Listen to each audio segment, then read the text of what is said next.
Hey guys, what's up? Kris Krohn here. You will not believe the rules the government has just changed. It literally feels like you're stealing money from the banks. But guess what? If you understand what I'm about to teach you in this video, it's gonna feel like stealing candy from a baby. Hey! You forgot this one. Thanks! Woohoo!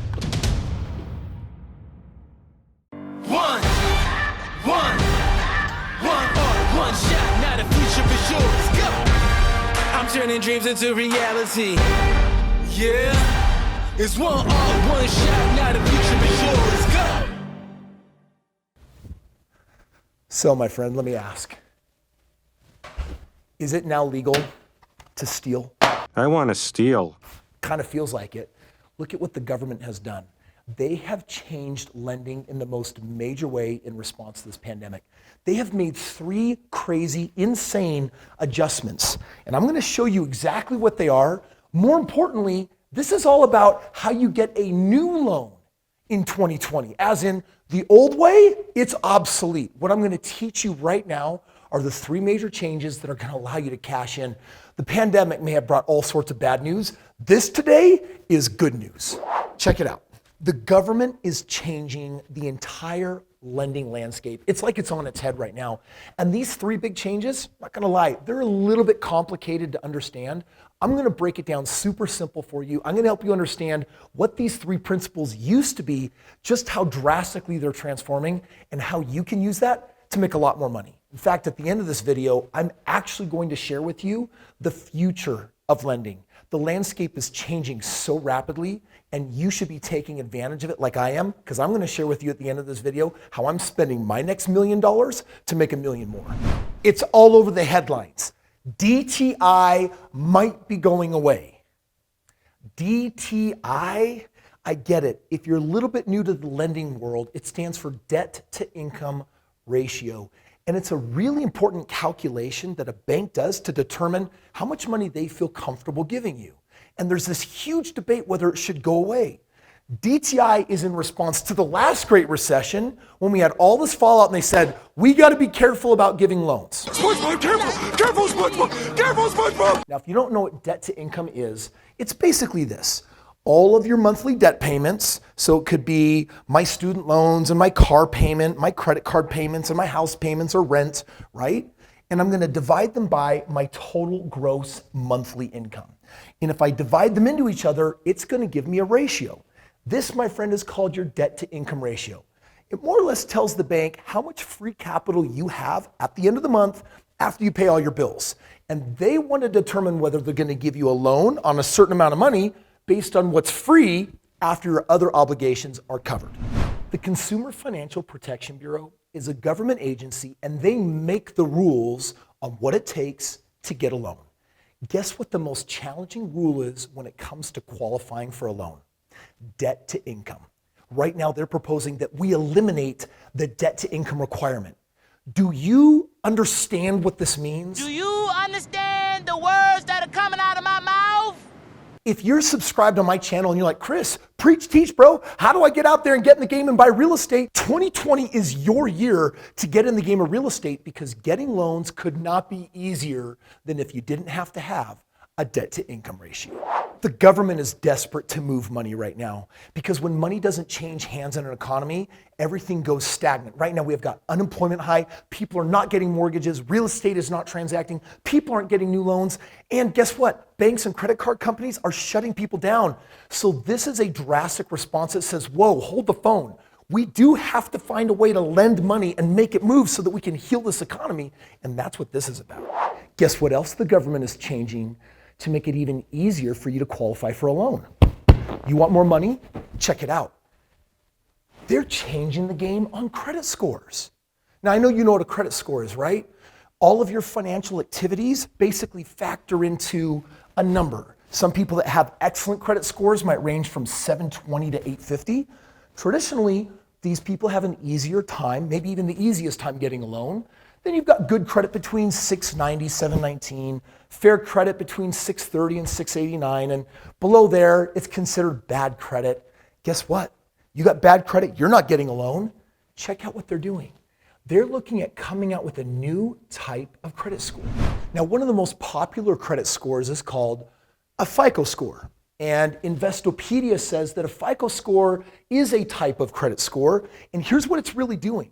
It's taking a look at your payment history, your current level of indebtedness, types of credit used, length of credit history, and new credit accounts. And ultimately, it creates a score. Historically, 30% of the score is made up of the accounts that you currently have and owe money on. 10% is based on how many new accounts you're getting. 15% is how long you've actually had credit. 10% is, are you maxed out on certain credit limits? And lastly, 35% is based on your payment history. All of these numbers come together and basically form a FICO score, a number historically that's been super important to banks. They pretty much have been determining whether they should or shouldn't give you money based on that score. But guess what? We're in a recession. Did you know in March, the Wall Street Journal reported from Equifax that over 850,000 new lines of credit have been given out? 2 months later in May, it had dropped nearly in half to just 450,000. As a result, the government is saying, whoa, again, money is not flowing. We need to change things. So guess what they've done? FICO has just launched a brand new score that pretty much measures your resiliency. In other words, when we're in a financial crisis, they're going to use a new number system that goes from 1 to 100 to ultimately determine whether you're still in good financial shape, even though the government and the country is not. Should you be financially punished? My friends need to be punished. Because we're experiencing a government-forced shutdown? Should lending be harder on you, even if your financial situation has not changed? I don't think so, which is why FICO has come out with the Resilience Index score. Ultimately, it is determining how you are faring through this financial crisis. And if you're not doing that bad, if you're in fact doing well, they basically have a new score to tell banks and lenders that they should still be giving you money. Now, the cool thing about all this, FICO is actually distributing this brand new Resiliency Index score for free to any bank you're trying to get a loan from. Basically, they're doing everything they can to hopefully get a bank to see your actual financial situation, hopefully get money moving more so we can get this economy back on track. This last one is unbelievable. The third big change that comes right down from the Fed, we're talking about interest rates at an all-time low in the last 50 years. Just a couple months ago, I released a video about new all-time low rates. Guess what? This is the lowest it's been since 1971. Check this out. You've got this black line showing 30-year fixed rates dropping to 3.03%. Your ARMs, your 15-year mortgage rate, 2.51. This, my friend, is what you call free money. Like, you have an opportunity right now to get as many mortgages as possible and lock in crazy, crazy low rates, because for the years you hold on to those homes, you're going to have maximum cash flow if you're an investor in the game of real estate. So this brings up an interesting question. I was about to write $1 million check and retire one of my loans. But you know what? The money is borrowed at 3.5%, which is pretty much free money. Why on earth would I take $1 million and pay off a debt with money that's so cheap? Well, I know why most people would, so that they can feel good and say, yay, I don't have any debt. But you know what? Let me ask you this question. When should you pay something off? I get this question all the time. And the answer, one word, arbitrage. Now I get it. Kris, that's another big crazy word.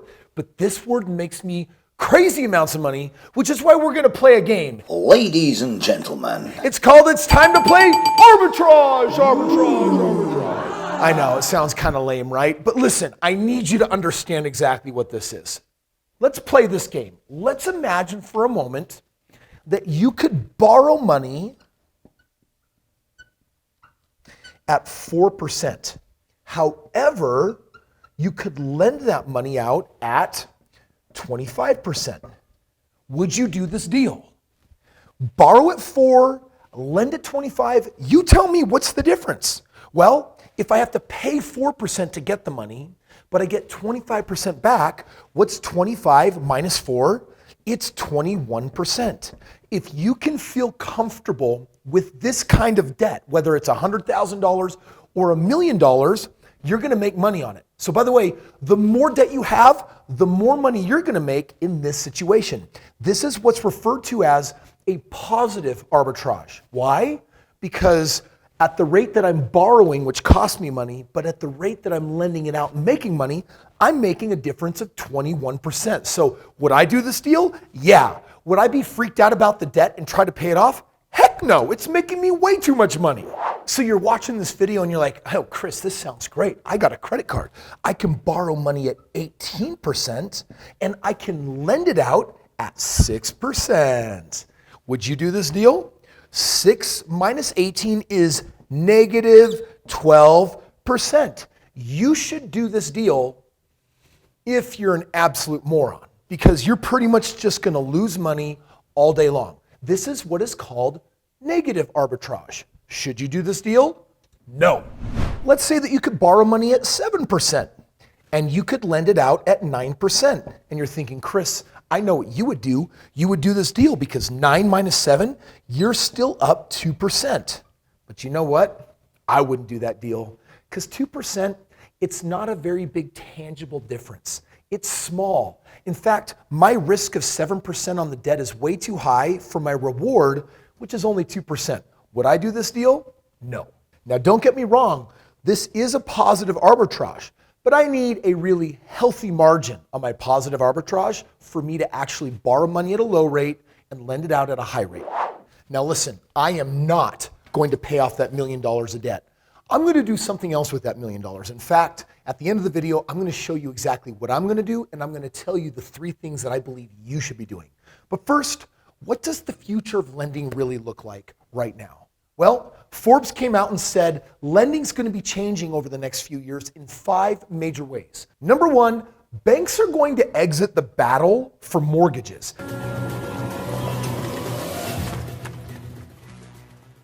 Basically, there's online lenders everywhere. They're competing with banks, and you know what? They are at risk for putting banks out of business. Can you imagine a world where we don't have physical banks? That world is coming your way. Rest assured, when a problem manifests that is big enough, someone's gonna find a solution. And that's what's predicted to happen in the world of lending with medical debt and student loans. It's rampant, friends. It's out of control. Guess what? Right now, medical bills are the #1 reason in this country for bankruptcy. And who doesn't have tons of student loan debt? So it's predicted that someone's gonna come along and find better solutions so that this doesn't happen again.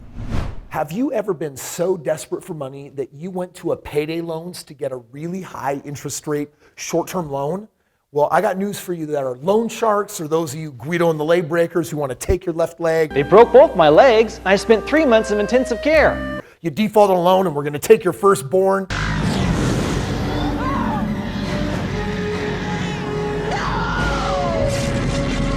Reality is the internet has made the world so small that it's easier to find more competitive and cheaper loans. By the way, this is really amazing news for entrepreneurs, investors, people like you and I that say, hey, we make money for a living and we do that by putting money to work. Forbes says that not all of these innovations in lending is for the consumer. Some of them are for the banks themselves. Right now, artificial intelligence and robotics are being used to monitor loans. And this is a good thing. You see, AI can detect whether someone might be at risk for being in default on their payment, and the bank could step up and intervene. Or perhaps a loan to a business is doing so well, making so much money that they may want to consider retiring the loan early. Artificial intelligence is one of the cool waves of the future that's really going to improve lending. The way we bank and the way we lend is changing so drastically that it may not even be happening at your typical banking institutions anymore. Companies like Apple and Amazon are rising up, and guess what they're doing? They're offering loans. They're not just acting like banks, they're called the new non-bank, and they're there to actually replace banks. I get it. This is something I do in the world of real estate. If I actually own a house that has a loan with the bank, I'll bring someone in that's renting my home and I'll set up new terms as a bank. And guess what I am now? I'm the bank. So what should you be doing right now? Listen carefully. This is not one of those videos where you're supposed to watch it and just learn something new. Here, I want you to take action because as this financial climate changes, you have a chance to claim your $1 million that is out there and just as easy for the taking as robbing a bank. There are 3 things that you should be doing right now.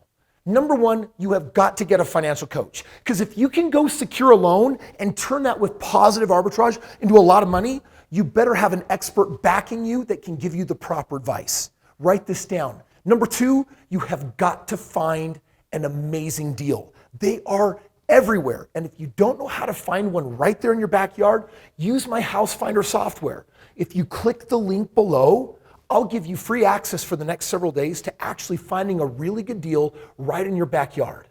Number 3, you have got to go and get some of that money from the bank. It's never been easier. The time is now. And check this out. If you can get a sweet deal and lock in a low rate, then later when rates go back up, that's what everyone else is going to have to lend at. You get to keep this house as long as you want. And with rates this low compared to your rents, your cash flow is going to be maximized. It's going to be so big. So remember 3 things right now. You need a financial coach. You need to find an amazing good deal, and you've got to get some of that money out there that banks are offering. If you're not confident or sure of how to do that, click the link below, get with my team, or get my free House Finder tool, and I will give you the mentorship you need to take advantage of these amazing loans right now in 2020. Hey, thank you so much for watching today's video. If you're not a subscriber, fix that right now. And if you really like the video, smash that like button for me. It tells YouTube that they should recommend it to other people as well. Listen, last piece of advice, debt to income ratio should be going away, but if it doesn't, 2021, they're going to be tightening up the lending guidelines, which means you've got a window right now to take action on. In fact, that's where I'm going to go. I'm going to go rob a bank or go to a bank and ask for really cheap money.